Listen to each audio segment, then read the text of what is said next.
To talk about Flagrante no Poker is to talk about the genius of Tapas and Beijos, a show that understands that human relationships are both theatre and tragedy, both comedy and confession. The episode begins with the illusion of calm. Fatima adjusts the boutique's display window.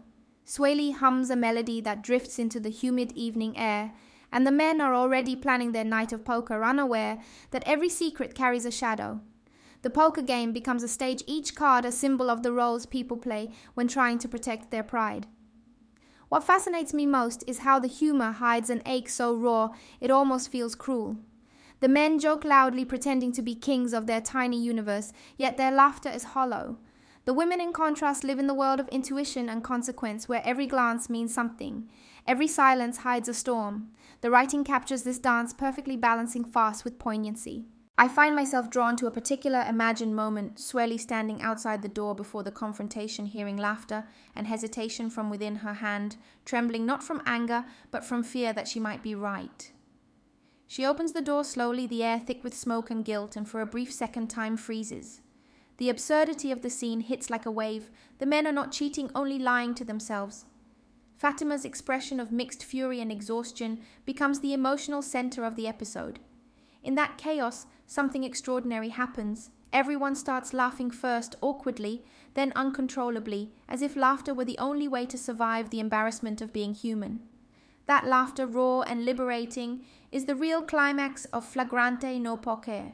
It's the show's way of saying that life doesn't offer closure, only moments of truth disguised as comedy. Later, in an imagined extension, the women retreat to their kitchen, their laughter fading into sighs.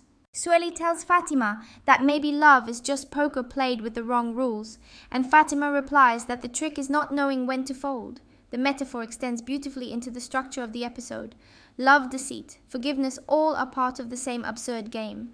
The genius of Tapas and Beijos lies in its humanity. It refuses to mock its characters even when they act foolishly.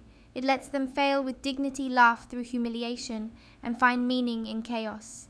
The cinematography, though simple, captures intimacy with precision. The trembling hand holding a cigarette, the flash of jealousy in someone's eyes, the awkward closeness of people who love too much and understand too little.